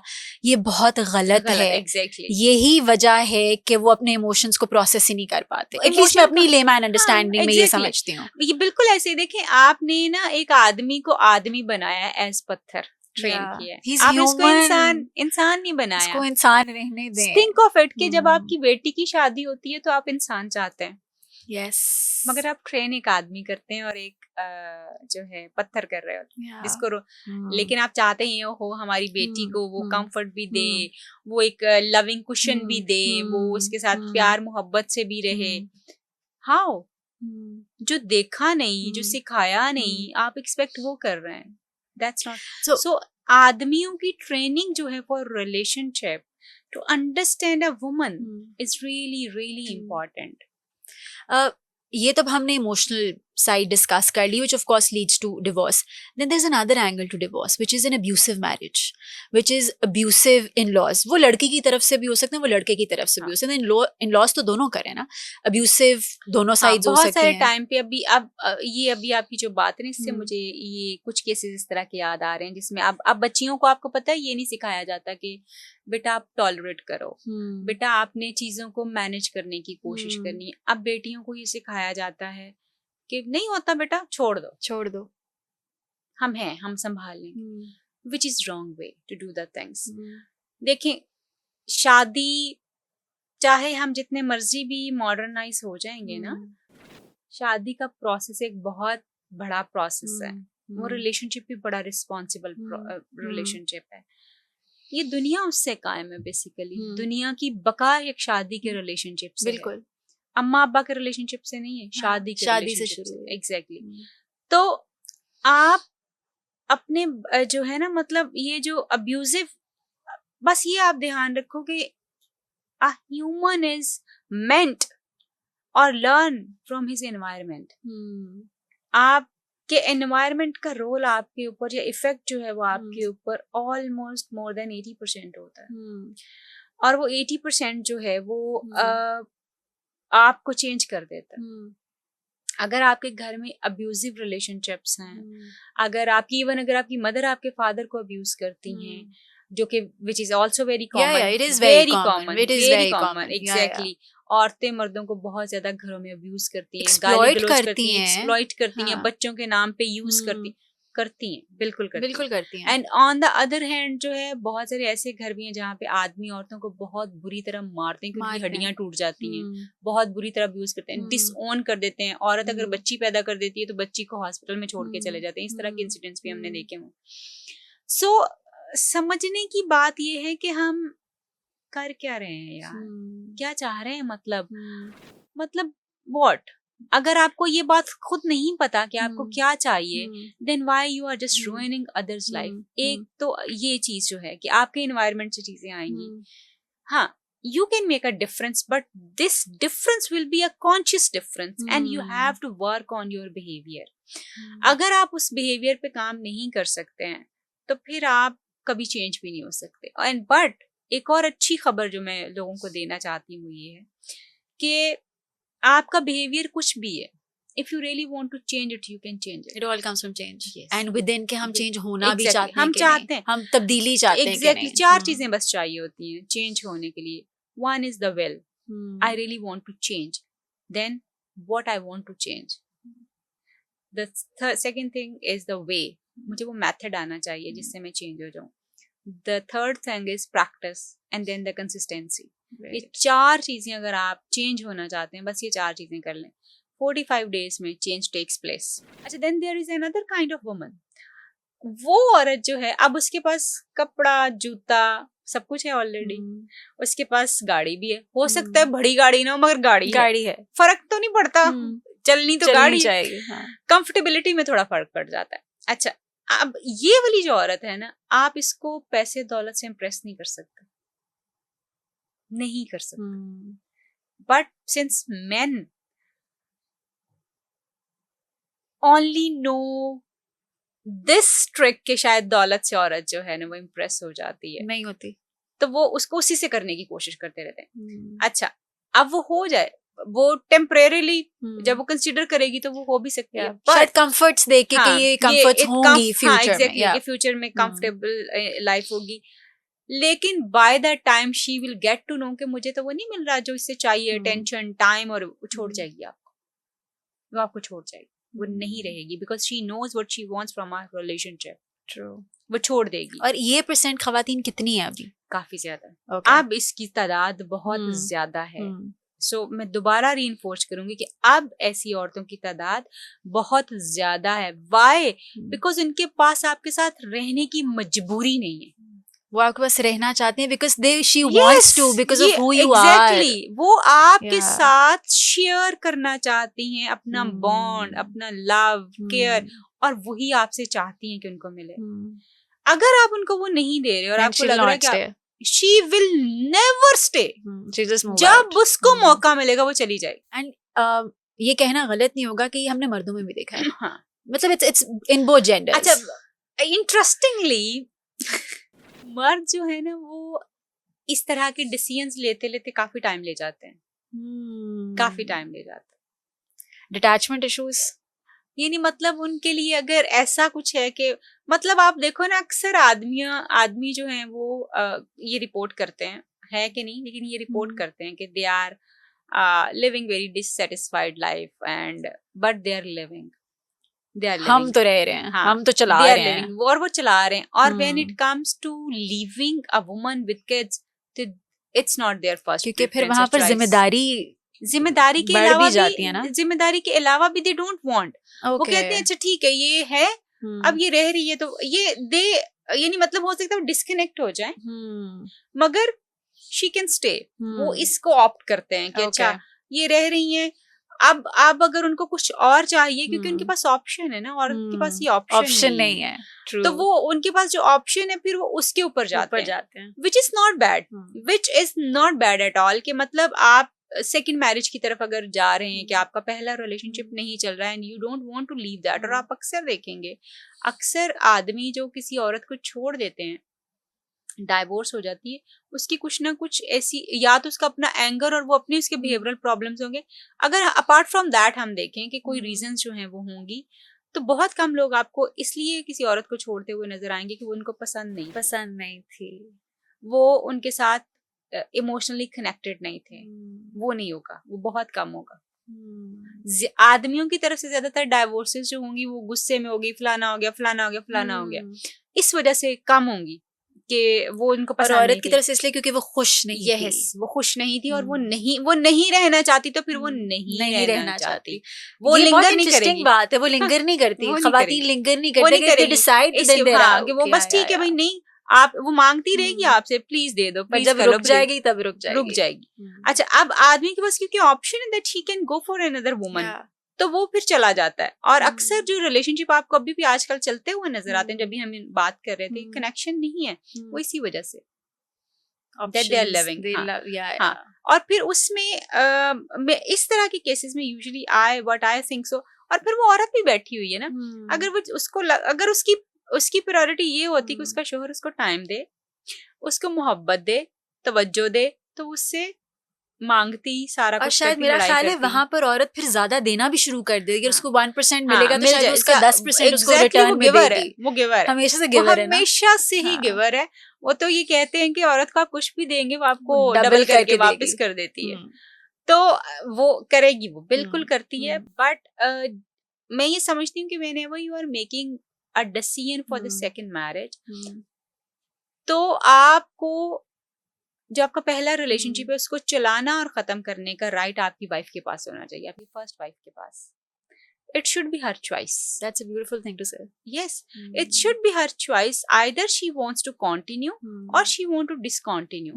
ये फैसला उसका होना चाहिए। आपके पास तो ऑप्शन थी आपने तो आपने कर ली। एग्जैक्टली, उसके पास नहीं थी। और फिर जो है ना आप उसको फोर्स ना करें किसी भी चीज के लिए कि वो जी बच्चों की वजह से आपके साथ रहे, फलाना। चॉइस वो करे, वो चाहे तो साथ रह सकती है, फिर उसको डिग्निटी से, रिस्पॉन्सिबिलिटी से आप अपने साथ रखें। और अगर आप यू रैप इट अप तो रैप इट अप नाइसली। अच्छा हाँ, मुझे याद है, I was having a female जो कि शी वाज 45 इयर्स और उसके बच्चे जवान हो गए। She had love marriage. 15 साल वो अपने हस्बैंड के साथ रही, नहीं 15 साल नहीं, चंद साल वो अपने हस्बैंड के साथ रही, जिसमें उसके 3 बच्चे हो गए। And it's been now 15 years that she is not living with her husband. तो रह क्यों नहीं रही कि जी उनको कोई और औरत पसंद आ गई थी, एंड देन ही जस्ट, वो ये भी लव मैरिज थी और वो भी लव मैरिज थी। अच्छा, दोनों लव मैरिज। एग्जैक्टली। और उसका रिजल्ट जो है वो ये निकला कि वो जो है वो अब she was even in the निकाह और वैसे ही रह जा रही। तो इस तरह के बहुत सारे केसेस जो है ना वो आपको नजर आएंगे। Doctor Tahira, I want to know, of course हमने डिवोर्स को एक्सप्लेन किया, हमने डिफरेंट इश्यूज को हाईलाइट किया। आई वांट टू नो कि डिवोर्स होने में और ये सारे मामलात में एक्स्ट्रा मैरिटल अफेयर कितना रोल अदा करता है। बज़ाहिरन कपल्स बहुत खुश होते हैं, उनके एक्स्ट्रा मैरिटल अफेयर हो रहे होते हैं, कभी कभार एक सिचुएशनशिप बन जाती है और वो सिचुएशन के साथ एडजस्ट कर लेते हैं। और मैं एक्स्ट्रा मैरिटल अफेयर सिर्फ मर्दों के साथ स्टिग्मेटाइज नहीं कर रही, खवातीन के भी हैं, ये किस हद तक सोसाइटी में अब बहुत इंक्रीज कर चुका है, या explain this to us, this phenomenon. ये बहुत ज्यादा हो चुका हुआ है। मैं ये कहूंगी कि इट्स मोर देन 50% नाउ, और ये मर्दों और औरतों दोनों में ही है। बट ऑफ कोर्स हम अभी औरतों की वो तादाद नहीं कर सकते जो कि आम तौर पे अब मर्दों की है, क्योंकि और इसके ऊपर अक्सर लोग ये भी बात कहते हैं, अच्छा तो फिर मर्द अगर औरतों के साथ इन्वॉल्व, यानी अगर आप औरतों को भी 50% नहीं कहती तो फिर आप मतलब इस बात का क्या आम बात है। एक्स्ट्रा मैरिटल रिलेशनशिप हम बात करें when you are married and you are having an affair, तो हमारी अक्सर मैरिड 50% हमारी मैरिड औरतें जो हैं एक्स्ट्रा मैरिटल रिलेशनशिप्स नहीं रखती। सो इसलिए वो जो आदमी इंटेंगल्ड हैं, जो इन्वॉल्व हैं, most of the time they are with some other women, maybe they are unmarried, maybe they are divorcee, maybe उनमें से कुछ ऐसी भी हैं जो married हैं but they are dissatisfied, और maybe सिंगल लड़कियां सिंगल हैं, exactly। so वो सारी categories उसके अंदर fall करती है। and same goes for the marital, जो मैरिड वुमेन है उनके लिए भी ये जाता है कि हो सकता है अनमैरिड लड़कों के साथ इन्वॉल्व हो, मैरिड लड़कों के साथ अपनी उम्र से कम के साथ, एग्जैक्टली वो हो सकता है। अच्छा, ये इफेक्ट कितना करता है? I am sorry, I am cutting you, I want to know कि ये होता क्यों है, वजह क्या है ये करने की जिसके बाद उसके असरात आएंगे? अच्छा, इसकी बहुत सारी वजूहात हो सकती हैं। पहली वजह जो है, जब when it comes to a woman level, तो उसका इमोशनल डिस्कनेक्शन है most of the time, emotional और फाइनेंशियल। अगर एक औरत जो है, और फिर भी emotional is top of all, financial से औरतें हमने देखा है कि वो हर तरह के मर्द के साथ ट्राई करती हैं रहने की, इमोशनल ज्यादा है। जब कोई कान उसको सुनने वाला मिल जाता है ना, जो हमने पहले भी डिस्कस किया, तो शी गेट्स अलोंग, चलो जी शुरू हो गए, ठीक है। अच्छा, ये है। And eight the same time जो है बहुत सारे ऐसे केसेस मेरे पास आए हैं मैरिड वुमेन के जो कि किसी से बात कर रही थी, तो वो सिर्फ इसलिए बात करना शुरू हो गई क्योंकि वो बंदा उसको पैम्पर कर रहा था, उसकी बात सुन रहा था, उसको टाइम दे रहा था, अटेंशन, यही exactly it's about the same thing, the need. हाँ, कि वो उनको जो उनकी नेचुरल नीड है एक औरत की, जिसको उसका शोहर नहीं समझ पा रहा, उसको वो बंदा अटेंड कर रहा है। अच्छा, अब जो है, अब क्यों, और वो उसकी भी एक रीजन है, जब होते हैं ना हम लव रिलेशनशिप्स में, तब टाइम ही टाइम होता है, वादू टाइम होता है आपके पास, तब एफर्ट डाल रहे होते हैं, एफर्ट डाल होते हैं। हालांकि और जब आप मैरिड हो जाते हैं तो फिर आपके पास टाइम नहीं होता, और फिर इट्स लाइक घर की मुर्गी दाल बराबर। यस, जबकि this is actually the death of the relationship when this thought comes to you. वही औरत है, वही मर्द है, आप उसके साथ एक ऐसी जिंदगी गुजार रहे हैं जो आपने सोची हुई थी गुजारना, मांग रहे थे, जिसके लिए ट्राई कर रहे थे। एग्जैक्टली। आप देखो कि जब हम हायरार्किकली ऊपर जाते हैं अपनी हायरार्की में, when I am like manager, then I am GM या जो कुछ भी, तो हमारी रिस्पॉन्सिबिलिटी कम होती है, ज्यादा होती है, ज्यादा। व्हाई दिस हैपेंस कि आप बॉयफ्रेंड से या गर्लफ्रेंड से बीवी और शोहर बन जाते हैं, तो आपकी रिस्पॉन्सिबिलिटीज आपको लगता है क्योंकि वो मिल गया to us? No, because we don't understand this requirement कि आप मेरी ऊपर रिस्पॉन्सिबिलिटी से रिलेशनशिप की पहले से भी ज्यादा। तो आपको नहीं लगता कि फिर हस्बैंड्स या वाइफ जो इस रिस्पॉन्सिबिलिटी को नहीं समझ रहे, वो इस चीज को फॉर ग्रांटेड ले रहे हैं? नहीं समझ रहे ना ज्यादा। लोग क्यों कहते हैं तुम शादी से पहले तो ऐसे थे, अब ऐसे हो गए?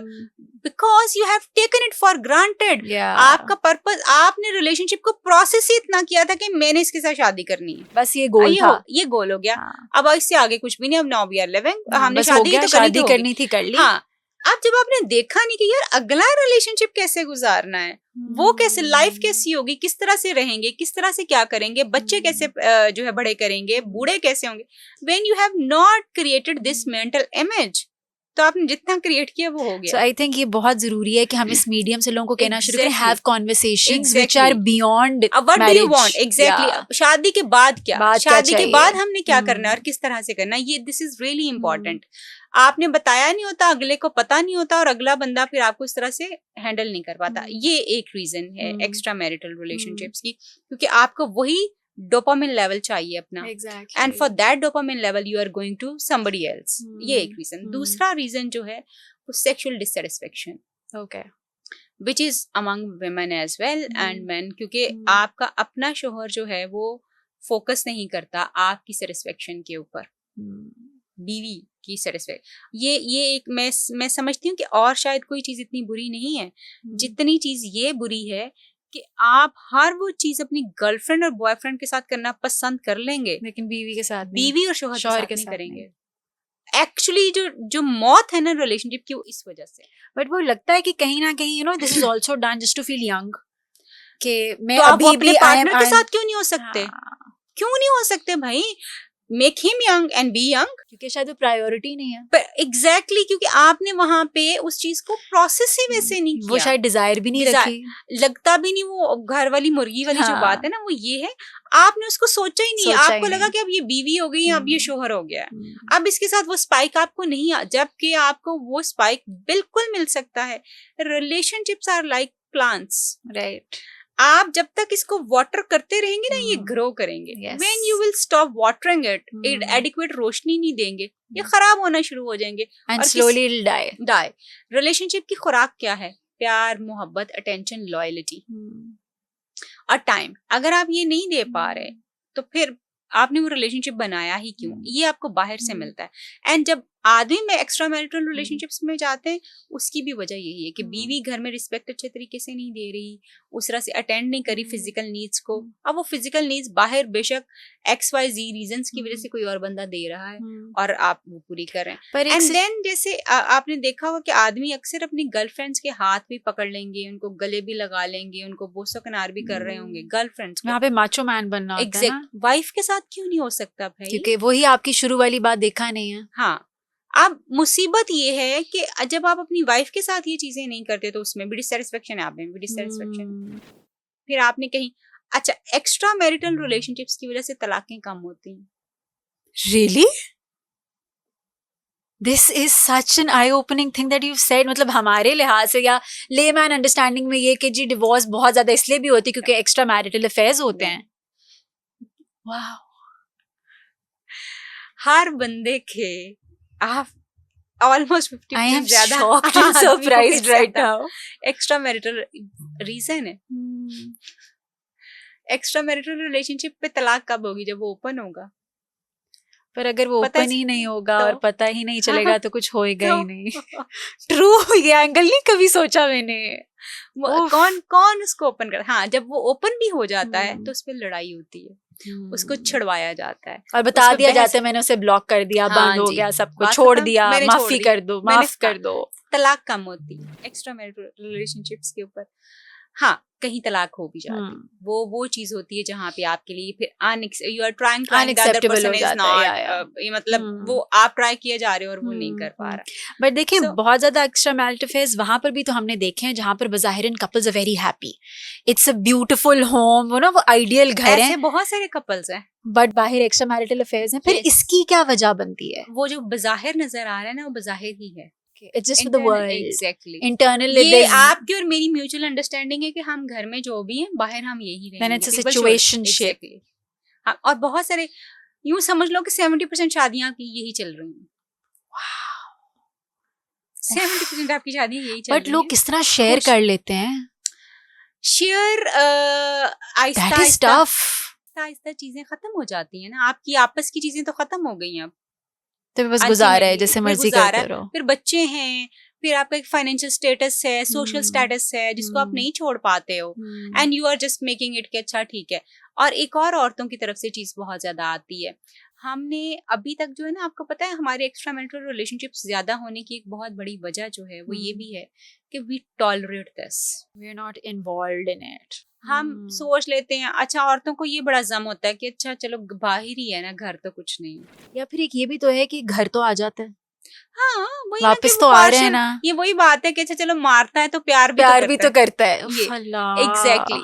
तो अब लेकिन औरत के लिए दूसरी औरत को एक्सेप्ट करना बड़ा मुश्किल है। So this is बीवी what I को- say ना कि बीवी शेयरिंग को- किस तरह हो जाती है। बीवी को मर्द के लिए गर्लफ्रेंड इज, या। मैं इवन आपको ऐसे केसेस भी बता सकती हूँ जिसमें आदमियों ने आके ये बात कही कि उनकी wives they are not involve sexually और उनकी सेक्सुअल नीड्स नहीं पूरी होती, तो उन्होंने अपनी बीवियों को रिक्वेस्ट किया कि लेट मी हैव अनदर निकाह। तो बीवियां आगे से क्या कहा, बाहर जो मर्जी करो, निकाह नहीं हो सकता, निकाह नहीं हो सकता। निकाह नहीं हो सकता। You want ये- this, have हाँ, it, but हाँ, no, I am the only हाँ, one who will be your wife. yes.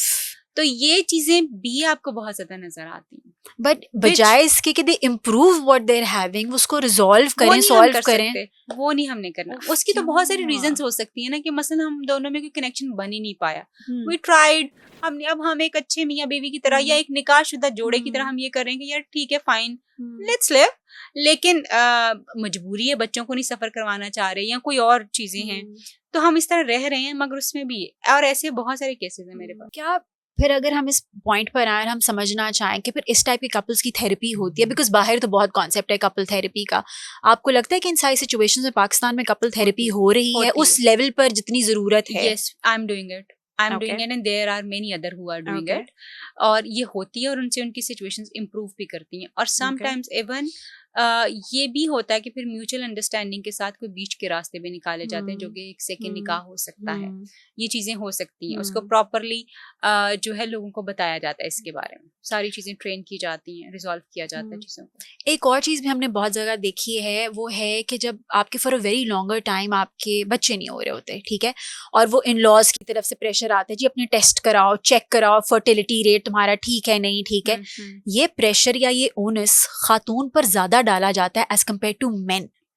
Why is that? Why is it so hard for a mother who's a mother-in-law from a guy's side to tell her own son कि तुम भी बेटा अपने test कराओ? जरूरी नहीं है कि एक औरत में ही मसला हो, तुम्हें भी हो सकता है। वो एक्सेप्टेबिलिटी क्यों नहीं ये है? वो जनरेशनल एक्सपीरियंसेस और लर्निंग है जो कि ट्रांसफर हुई है।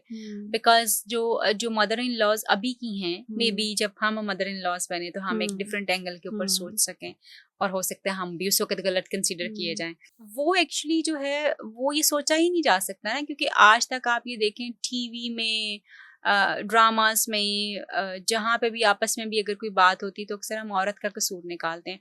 तो ये जो कंडीशनिंग हुई है ना, बेसिकली सोशल लर्निंग के थ्रू, कि मसला औरत का ही होता है, तो वो आपको ये इजाजत ही नहीं देती कि आप अपने बेटे की तरफ। और कभी आपने देखा है कि ओपनली कभी हम बात, दीवारों पे दो चीजें बड़ी कॉमनली नजर आती हैं, मर्दों की मर्दाना कमजोरी और औरतों का बांझपन।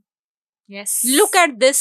ये कैसा एक ऐसा मज़ाक़ खेज बात है। बिल्कुल सही बात है। और कमजोरी मर्दों को है और बांझपन औरत को है। लुक एट दिस यार, मतलब मर्द को नहीं हो सकता बांझपन। इस फ्रेज को दोबारा से सुनो, कमजोरी मर्दों को है, आई गेट इट, बांझपन औरत को। लेबल भी कर दिया हमने उसको, स्टिग्मेटाइज कर दिया कि ये मसाइल सिर्फ यहाँ है। एग्जैक्टली, औरत को कमजोरी नहीं है, मगर उसको बांझपन, और मर्द को बांझपन नहीं है, कमजोरी। So this is actually then it again, you know, it's very ironic, cultural भी है ना ये it's very culturally man has to be that perfect symbol hero, कोई खराबी नहीं, कोई मसला बहुत नहीं। सारी चीजें जो हैं वो अब होना शुरू हो गई, क्योंकि मैं जब क्लिनिक पे देखती हूँ आदमियों को, अच्छा बड़ी अच्छी चीजें भी हैं, मैं जब देखती हूँ आदमियों को तो दे टॉक अबाउट इट के यार हम जो है चाह रहे हैं कि पहले से पता चल जाए कि will be able to conceive और नॉट, और वो सारी चीजें वो भी हम देख लें, और उसके साथ साथ जो है वो हमारी वाइफ को हमारी वजह से मसला, ये मैं देखती हूँ, ये है। अच्छा, there is another good thing about man जो कि मैंने अब बड़ी ऑब्जर्व की है, हमारी औरतें, आई नो कि अपने सब्र की वजह से, अपने पेशेंस की वजह से हमेशा वी एडमायर देम, और हम उनकी तरफ बड़ा एक सिंपैथेटिक और एम्पैथेटिक बिहेवियर अपना रखते हैं, which is true and understandable कि औरत की लाइफ इज रियली मैं समझती हूँ कि आदमी की लाइफ से 100 टाइम्स जो है वो डिफिकल्ट है, लेकिन आदमी की लाइफ भी आसान नहीं है। आई हैव इवन क्लाइंट्स जो कि जिनकी शादी जो है कॉन्ज्यूमेट नहीं हुई 10-10 साल हो गए, 5-5 साल हो गए, 2-2, 3-3, 6-6 महीने इस तरह से हो गए, एंड शादी कॉन्ज्यूमेट क्यों नहीं हुई? Because of wife, because she is having the fear of having sexual intercourse, और उसकी वजह से आदमी सबर कर रहा है। So there are also men जो कि इस आपको इस कैटेगरी में भी नजर आते हैं और मैं every day I am having one case with this जिसमें शादी कॉन्ज्यूमेट नहीं हुई, और वो शादी कॉन्ज्यूमेट ना होने की वजह जो है वो मेनली अ फीमेल है, मेल नहीं। अच्छा, लेकिन अब वो आदमी अब उसको सपोर्ट कर रहा है कई साल। इवन मुझे याद है जो the first case of this जो मैंने रिसीव किया था कि शादी कॉन्ज्यूमेट नहीं, 10 साल उनकी शादी को हो गए थे, शादी कॉन्ज्यूमेट नहीं हुई थी, and they still were in love, they were still trying कि चीजें किसी तरह से हो जाएं, कुछ हो जाए, हमारी चीजें नॉर्मल हो जाएं, और अल्हम्दुलिल्लाह within 1 week of therapy they got it, वो थ्रू हो गया सारा प्रोसेस। और अभी भी यही होता है कि विद इन 1 और 2 सेशन मैक्सिमम शादी कॉन्सुमेट करते हैं हम लोग थेरेपी के जरिए, और ये हो जाता है। तो बेसिकली मैं ये आदमियों की वो अच्छी साइड भी दिखाना चाहती हूँ जो कि है यहाँ पे, दे टॉलरेट जो बहुत पेशेंट भी हैं खवातीन के साथ। एग्जैक्टली।